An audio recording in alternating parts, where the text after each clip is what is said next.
நம்ம வாசிக்க வேண்டிய வசனம் என்னன்னா 1 கொரிந்தியர் 1ஆம் அதிகாரம் 5வது வசனம். நீங்கள் இயேசு கிறிஸ்துவை உள்ளான எல்லா உபதேசத்திலும், இயேசு கிறிஸ்துவுக்கு உள்ளான எல்லா உபதேசங்களிலும், எல்லா அறிவிலும், அறிவு நிறைய இருக்குது. Knowledge, we have to acquire the knowledge about Jesus Christ. அடுத்தது எல்லாவற்றிலும் சம்பூர்ணம் உள்ளவர்கள், மற்றெல்லாவற்றிலும், மிச்ச எல்லா காரியத்திலும். இதற்கு தேவன் இதற்காக இயேசுவை பூமியில் அனுப்பினார். எல்லாத்தையும் அறிந்து கொண்டு அந்த மற்றெல்லாவற்றிலும் சம்பூர்ணம் உள்ளவர். God wants us, எப்பவுமே நம்ம எப்படி அவர் படைத்திருக்கிறார்னா, he wants us to be, எப்படி நம்ம இருக்க வேண்டும் என்று அவர் எதிர்பார்க்கிறார் என்றால், சந்தோஷமாக அவரை துதிக்கும்படியாகவும் அவருக்குள்ளாக ஜீவிக்கும்படியாகவும் ஒரு வெற்றிகரமான ஒரு ஜீவியத்தை இந்த உலகத்தில் வாழ்ந்து மற்றவர்களுக்கு ஒரு மாடலாக வாழணும். ஆனால் நம்ம வழிகளும் அவருடைய வழிகளும் இந்த உலகத்தின் வழிகளும் வேறுபடும். தான் ப்ராப்ளம். நம்ம அந்த உலகத்தோடையே டியூன் ஆகிடும். இந்த பிறக்கிறோம், ஒரு தாயின் வயிற்றில் பிறக்கிறோம், அப்புறம் ஸ்கூலுக்கு போகிறோம், அங்கே போய் கொஞ்சம் நாலேஜ், புக் நாலேஜ் எடுக்கிறோம். We study physics, chemistry, whatever, management and geography, astrophysics, whatever it is there, psychology, medicine எல்லாமே பண்ணுறோம். எது ஒரு நாளும் அந்த சாவை நம்ம விட்டு எடுக்க முடியாது. எல்லாருக்கும் அது வரும். அதுலேருந்து நம்ம மீட்கிற ஒரே ஒரு ஆள் இயேசு கிறிஸ்து தான். அது கூட சரீரம் போடும். அவர் யுகயுகமான அவரோட வாழ வைப்பார். அதான் போட்டிருக்கோம். இப்போ அடுத்த வசனத்தை பார்ப்போம். நம்ம தம்முடைய குமாரனும் நம்முடைய ரட்சகர் 9வது வசனம். நம்முடைய குமாரனும் நம்முடைய கர்த்தராகிய இயேசு கிறிஸ்துவை உடனே ஐக்கியமாயிருப்பதற்கு. இங்க ஐக்கியம் இருக்குது, அப்படியே ஒன்னா இருக்குது. We have to be aligned with Jesus Christ. அழைத்த தேவன் உண்மை உள்ளவர். God is truthful and he cannot change. அது நல்லா புரிஞ்சுக்கோங்க. அடுத்தது, அப்புறம் நம்ம நேற்று ஒரு இது எடுத்து படிச்சுட்டு இருந்தேன். டாப் 10 பில்லியனர்ஸ் உலகத்தில். நம்பர் 1 இவருடைய டெஸ்லா ஓனர். ஒரு வரிசையாக ஒவ்வொரு இதுவும் படிச்சுட்டு இருந்தேன்.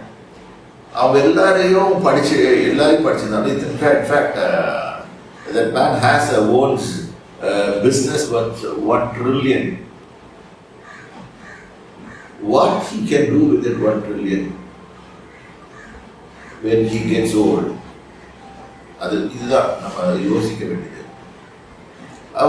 தவறில்லை, நீங்கள் அவர் என்ன வச்சுக்கணும், மற்ற வச்சுக்கணும், எல்லாம் வச்சுக்கணும், எவ்வளோ சந்தோஷமா இருக்கணும். ஆனால் அவர் அதை வைத்துக்கொண்டு இது பண்ணாங்க. இப்போ இந்த இவர் யாரோ ஒருத்தர் ரீசெண்டாக ஒரு ஆள் செத்துட்டார் கேன்சர். நாங்கள் என்னால் ஹெல்த்தை வாங்க முடியல. இன்னைக்கு எல்லாருக்கும் இது ப்ராப்ளம் தான். இன்னைக்கு நம்மளுக்கு ஹெல்த் கொடுக்கறதுக்கு ஒரே ஒரு ஆள் தான் முடியும், அது இயேசு. அதான் இயேசு உடனே ஐக்கியமாயிருக்கு. சரி, அடுத்தது, தேவனுடைய வழிகளுக்கும் மனுஷனுடைய வழிகளுக்கும் நிறைய வித்தியாசம் உண்டு. தேவனுடைய வழிகள் மனுஷனுக்கு அது பைத்தியமா தோணும்.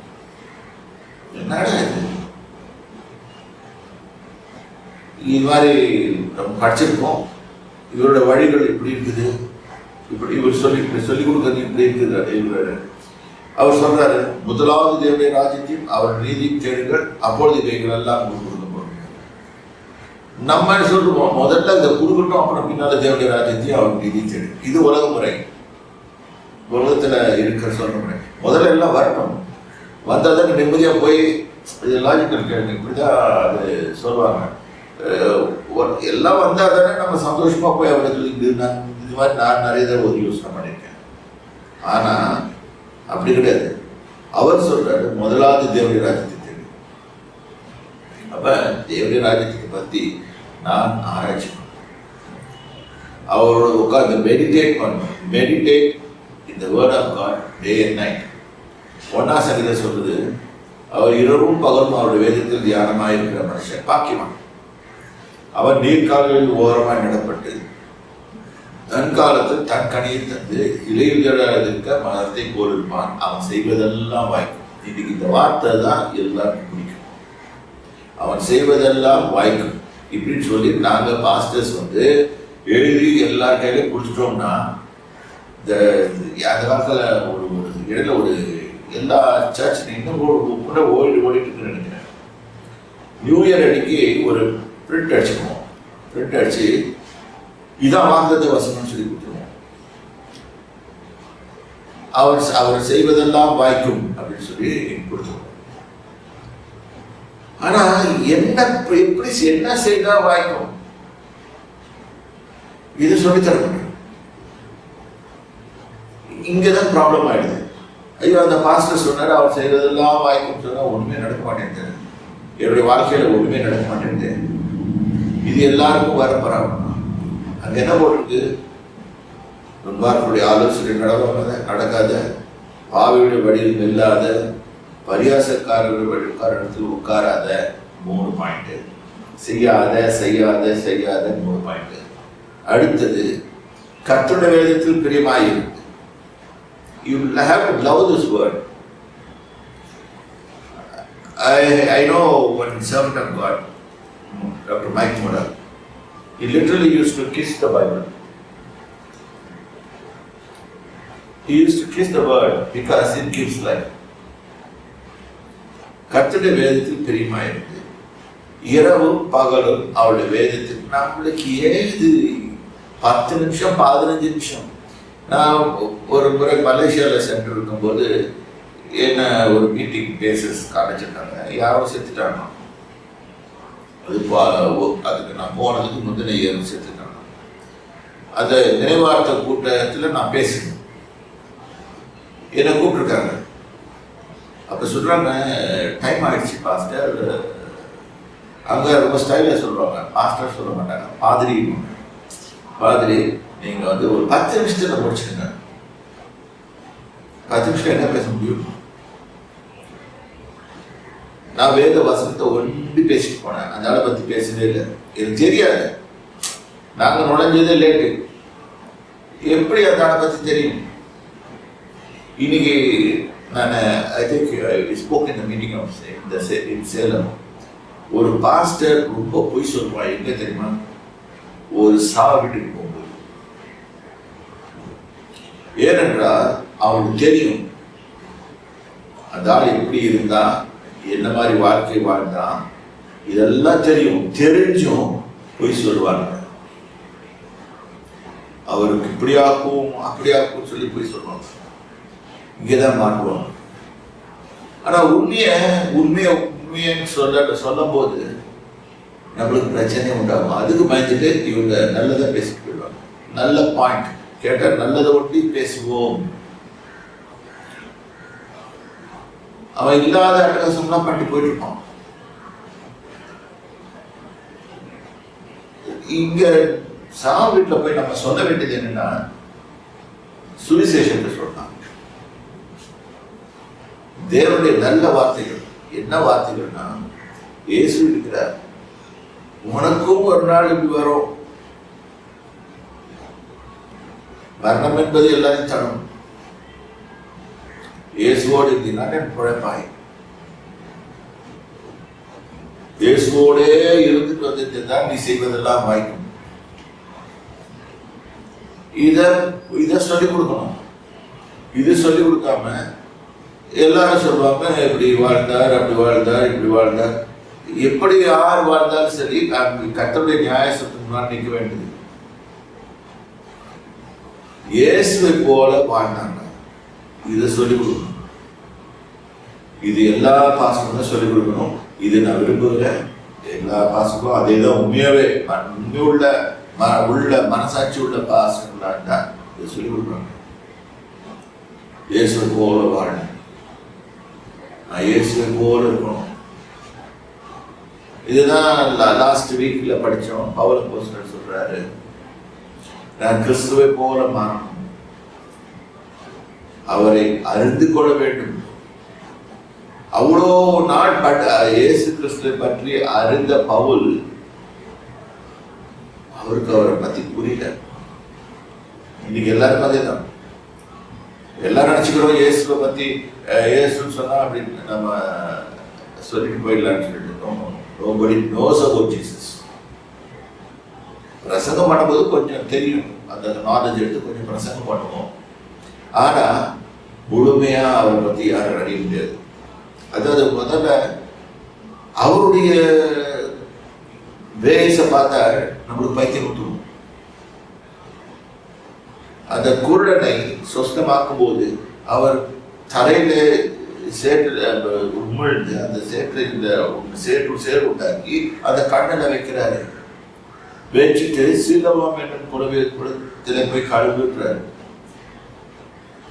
இது பைத்தியகாரத்தனமா தான் நமக்கு தெரியும். ஆனா அவருக்கு கரெக்டா இருந்துச்சு. ஏன்னா நான் யோசனை பண்ணி பார்த்தேன், ஒரே ஒரு காரணம் இருக்கும். ஏனென்றால் அவன் பிறவி குருடன் ஆயிருந்தான், born blind. அப்ப சீசர்கள் கேட்கிறாங்க, இவன் செய்த பாவமா, ஒன்று பாவத்தினால இது மாதிரி வரலாம், அவன் பெற்றோர் செய்த பாவமா, இல்ல மூதாதையர்கள் செய்த பாவமா? எதுவுமே கிடையாது, அதுவும் இல்லைன்றாரு. தேவனுடைய மகிமை வெளிப்படும்படியாக பிறந்தான்.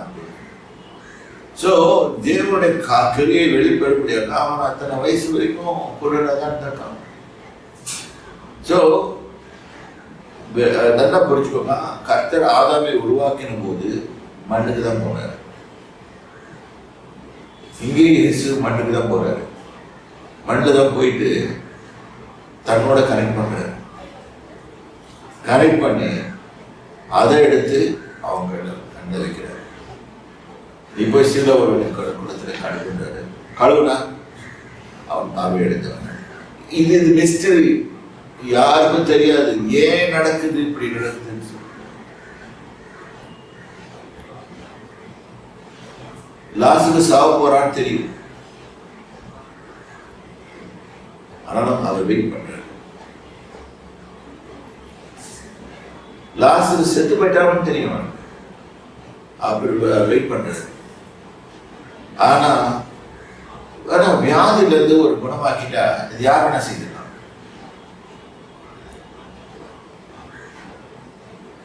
நாளைக்கு என்ன சொல்லுவாங்க, வந்தாரு எப்ப போல ஒரு 4 பேரை குணமாக்குனாரு, நிறைய பேரை குணமாக்குனாரு, ஹீல் பண்ணாரு அப்படின்ற இது. ஆனா இந்த இடத்துல பாத்தீங்கன்னா அவன் செத்து போயிட்டு 4 நாள் ஆயிட்டு, இட்ஸ் இம்பாசிபிள். இந்த இடத்துல அவன் சிஸ்டரே சர்டிஃபை பண்றாரு, நார் விட்டுறான், அந்த பாடியை எடுக்கிறாரு. அது அவரால் தான் முடியும், நம்மளாலேயும் முடியும். போன வாரம் பார்த்தோம், பேரு நீர்கள் நடந்தார். இயேசுக்கு கேட்டார், நான் வரட்டுமான்னு கேட்கிறாரு. நீரே இருந்தால் நான் வரட்டுமான்னு கேட்கிறாரு. வா. அப்ப வரும்போது தண்ணி மறந்து நடந்து வர்றாரு. அந்த விசுவாசம் இருக்குது. அந்த விசுவாசம் கிரியை செஞ்சுக்கிட்டே வருது. அப்படியே நடந்துக்கிட்டே வராரு. கிட்ட வராரு. கிட்ட வரும்போது என்ன நினைச்சாலும் தெரியாது, திடீர்னு திரும்பி பார்த்துட்டாரு. அதாவது என்ன சொல்றது, நான் இங்க வசனம், ஸ்டே ஃபோக்கஸ்ட் ஆன் ஜீசஸ். உன் கண்கள் அவர் மேல் நோக்கமாய் இருக்கிறது. அவரை விட்டு உன் கண்களை எடுக்காது. எடுத்தினா உலகம் அப்படி டிஸ்ட்ராக்ட் பண்ணிடும். விசுவாசம் ரொம்ப நல்லா வலை போட்டு வச்சுப்பான், தமக்கன் உட போட்டுருவோம். ஓட்ட உடனே நம்ம மூக்க தோண்டிருப்போம். இப்படிதான் எல்லாருமே மாட்டுறது.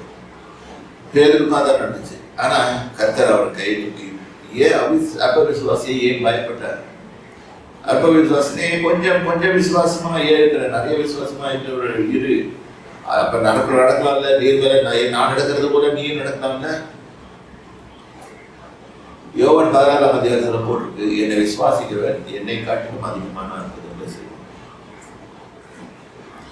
அப்ப ஏன் அந்த வார்த்தையை சொல்றார், ஏன் அது இது வரைக்கும் செயல்பட மாட்டேங்குது, இதை நம்ம யோசிக்கணும். தேவச்சனமே ஆக்சுவலா அதான் உலகத்தின் காரியங்களை நாம ஃபாலோ பண்ணிட்டு போகும்போது இன்னும் உலகத்துல எந்த ஒரு இதையும் கண்டுபிடிக்கல, மூணுல கூட எதுவுமே கண்டுபிடிக்கல. உலகத்திலே இருக்கிறது கிட்டத பூமிக்கு இருக்கிற கிட்ட இருக்கிற கோள் சந்திரமண்டலம். அது சந்திரமண்டலத்திலேயே எதுவுமே கண்டுபிடிக்கல. இதெல்லாம் கண்டுபிடிக்கிறதுக்கு நமக்கு எவ்வளவு நாள் அவர் இதெல்லாம் விட்டுட்டு எல்லாம் உருவாக்கி அவர் எல்லாத்தையும் உருவாக்கின பிறகு நம்மளை நோக்கி வந்துட்டு, என் மகளே என் மகளே மகளே மகளே நீ என்கிட்ட வா, நான் உன்னை பெரியவனாக்கிறேன், நான் உன்னை வளர்த்து விடுறேன். அதான் சொல்றது, இரவும் பகலும் அவர் வேதத்தில் தியானமாயிருக்கிற மனுஷன் பாக்கியவான். அவன் எப்படி இருப்பான்னா, அவன் நீர்கால்களில் ஓரமாய் நடப்பட்டு, அதாவது தண்ணி பக்கத்துல ஒரு வாரம் இருந்துச்சுன்னா எப்படி இருக்கும், அதுக்கு நல்ல சாப்பாடு கிடைக்கும். இன்னொரு வசனம் இருக்கு, கர்த்தர் மேய்ப்பராய் இருக்கிறார், பியூட்டிஃபுல் சாங், நான் தாட்சி அடையே. இது அநேகமா எல்லாருக்கும் தெரியும், மனப்பாட வசனம், சின்ன வயசுல இருந்து மனப்பாட வசனம். நான் தாட்சி அடையேன், கர்த்தர் மேய்ப்பராய் இருந்தாருன்னா, கர்த்தர் என்னை மேய்த்தார் என்றால், that is, if he directs my path, அவர் என் வழிகளை நடத்துவார் என்றால் எனக்கு குறை வராது, நான் தாழ்ச்சி அடைய மாட்டேன், ஒருபோது எனக்கு குறை வராது. யார் இருந்து தாவீது, அவர் என்னை புல்லுள்ள இடங்களில் மேய்த்து அமர்ந்த தண்ணீர்ல என்னை கொண்டு போய்விடும். நம்ம எப்படி நம்ம படிக்கிறோம் பைபிள், கடை மெஷின் மாதிரி படிச்சுட்டு வரலாம், நம்மளுக்கு உண்மை தெரியுமா? கொஞ்சம் உட்காந்து ஒவ்வொரு வசனத்தையும் ஆராய்ச்சிக்கணும், ஏன் எழுதி. அப்ப கர்த்தர் அதுல நம்மளுடைய ஆடுகள் மாதிரி கன்சிடர் பண்ணி அந்த வசனத்தை எழுதி வச்சிருக்காரு. ஒரு ஆடுக்கு ஒண்ணுமே தெரியாது, அப்படி மாட்டிக்கும். அப்ப ஓனாயின்றது பிசாசு, அது பேர் போடும். அப்ப கர்த்தர் ஆடுகளுக்கு முன்பாக போகிறார், எதுவுமே அதுல தாக்காதபடி முன்னால போகிறார். கர்த்தருடைய வழிகளில் நாம் நடக்கும்படி செய்து நாம் வெற்றிகரமாக ஜீவிக்கும்படி செய்வார். இப்ப போட்டிருக்கு, அவன் செய்வதெல்லாம் வாய்க்கும். இதெல்லாம் செய்த அவன் நாம செய்யற காரியங்கள் வாய்க்கும், இல்லாட்டி வாய்க்க. Conditions always apply. ஒவ்வொரு வாக்கு தத்துவத்துக்கும் கண்டிஷன்ஸ் இருக்கு. கண்டிஷன் இல்லாத வாக்கு தத்துவமே கிடையாது. ஒரே ஒரு வாக்கு தத்துவம் தான், இஸ்ரேலை கொடுத்த தர்ம வாக்கு தத்துவம் தான். அது இஸ்ரேலை ஆசீர்வதிப்பது நமக்கு நல்லது, அதுக்கு எந்த கண்டிஷனும் கிடையாது. மிச்ச வேதத்தில் இருக்க அத்தனை வாக்கு தத்துவங்களும் கண்டிஷன். ஈவன் இயேசு கிறிஸ்துவை ஏற்றுக்கொள்வது கூட நீ விசுவாசிச்சு அவர்கிட்ட போகும்போதுதான் நீ ஏற்றுக்கொள்ள முடியும். சும்மா போயிட்டு மெக்கானிக்கலா வாயில it's not going to work out. இன்னைக்கு நிறைய கோயில்ல நானே நிறைய மீட்டிங்ஸ்ல பேசியிருக்கேன், நிறைய கூட்டங்கள், பெரிய பெரிய கூட்டங்கள்ல மீட்டிங்ஸ்ல பேசியிருக்கேன். அப்போ ஆல்டர் கால் கொடுப்போம். ஆல்டர் கால் கொடுத்தோட அது டிஃப்ரெண்ட் சர்ச்சஸ், டினாமினேஷன் சர்ச்சஸ் தான் இருக்கும். அவங்கவுங்க சபைக்கு ஆள் சேர்க்கறதுக்காக வருவாங்க. அப்போ நாங்கள் பிரசங்கம் பண்ணும்போது பிரசங்கம் பண்ணி ஆல்டர் கால் கொடுத்தோம்னா எல்லாம் ஓட இருப்பாங்க. யார் யாருக்கு இந்த இயேசு வேணும்னு கேட்டோம்னா அத்தனை பேர் ஓட இருப்பாங்க. எத்தனை பேர் அவரோட இணைந்து வாழ்கிறான், அதுதான் முக்கியம். தேவஜனமே இந்த 2 வாரம் கற்றுக்கோங்க. தேவனால் வருகிற நன்மைகள் அநேகம் ஆயிரமான கணக்கான நன்மைகள் உண்டு. அதெல்லாம் குறித்து பார்க்கணும். இயேசு என்னென்ன அற்புதங்களை செய்வார், எப்படியெல்லாம் செய்வார் எல்லாம் பார்க்கணும். ஆனா முதல்ல நீங்க புரிஞ்சுக்கணும்னு பார்க்கணும். சொல்றதுக்கு முன்னால இதெல்லாம் செய்வாரு அப்படின்னு சொல்றதுக்கு முன்னால நீங்கள் அதை உறுதிப்பட வேண்டும். ரெண்டாவது பவுல் அப்போஸ்தலன் ரொம்ப கிளியரா சொல்றாரு, நான் சிலுவையில் அறையப்பட்ட கர்த்தராகிய இயேசு கிறிஸ்துவை தான் பத்தி நான் மட்டும்தான் பிரசங்கம் பண்றேன். எந்த சர்ச் பத்தியும் நாங்க பேசல. எங்க சபை பெருசு, எங்க இது யூனிட் பெருசு, டாடா பிர்லாக்கு சண்டை வர மாதிரி இருக்குது. டாடா பிர்லா, அப்புறம் இன்ஃபோசிஸ், அப்புறம் என்ன டிசிஎஸ், அப்புறம் நிறைய கம்பெனிகள்லாம் காம்படிஷன். நீ கிறிஸ்துவம் அப்படி ஆயிட்டு எங்க சபைக்கு கஷ்டம் பார்த்தீங்கன்னா அந்த சபையில ஒண்ணுமே இல்லை. இயேசு இருக்கிறாரா? இல்லை. இயேசு சபைக்கு வெளியிட்டு தான் இருப்பாரு. எல்லா சபையும் பிரசங்கம் பண்ண வேண்டியது இயேசு. இயேசுவை பத்தி இல்லாம மட்டும் நம்ம வேற எதுவும் பேசுறதுக்கு சப்ஜெக்டே கிடையாது. இந்த வேதத்துல ஆதியாகமத்திலிருந்து வெளிப்படுத்தின விசேஷம் வரைக்கும் என்ன எழுதுன்னா இயேசு. அது பின்னால படிப்போம், நாட்கள் அதிகமா இருக்குது, அப்ப நிறைய படிப்போம் எங்கெங்க இயேசுவை பத்தி எழுதுறது. இதை ஆராய்ச்சி பண்ணீங்கனாலே போதும், நீங்க வெற்றிகரமா செஞ்சுக்கலாம். பெரியமானவர்களே, நேரம் அதிகமாகி விட்டது. நீங்கள் ஆண்டவரை பற்றி அவர் செய்வதெல்லாம் வாய்க்கும் என்ற வாக்குத்தத்தம், இந்த வாக்குத்தத்தம் நமது வாழ்க்கையில் வேலை செய்யும். போட்டு 3 செய்யாத. அடுத்தது, அவர் நீர்கால்களில் ஓரமாக நடப்பட்டு தன் காலத்தில் தண்டனையை தந்து எழுதிராதிருக்கிற மரத்தை போல் இருக்கும். அடுத்த 3 அவன் செய்வதெல்லாம் வாய்க்கும். 1ஆம் சங்கீதத்துல ஸ்டார்டிங் சங்கீதமே விட்டாங்க.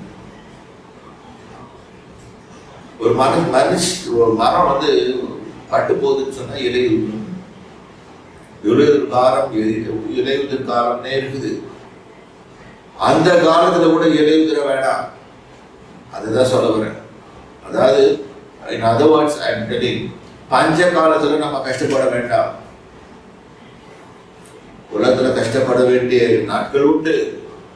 உலகமெல்லாம் பார்ப்பீங்க, இந்த வார நாள்ல எங்க பார்த்தாலும் பஞ்சம் வரும். எல்லாம் ஸ்ரீலங்கால பார்த்தீங்கன்னா பெட்ரோலும் டீசலும் சாப்பாடு கிடையாது, இது கிடையாது. 1000 ஓடுறான், பைத்தியக்காரன் மாதிரி ஓடுறான். மனுஷன் தான், அவ்வளவுதான்.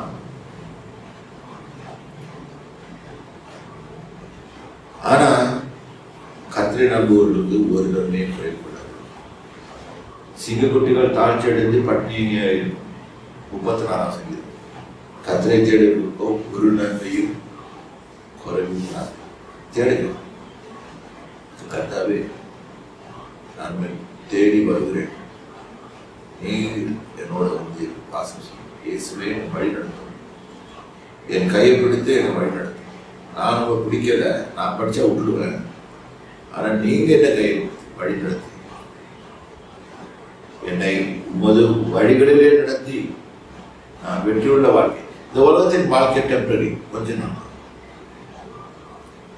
ஆனா அவரோடு இருக்க போற நாட்கள் யுகமா இருக்கு. தேவஜனமே,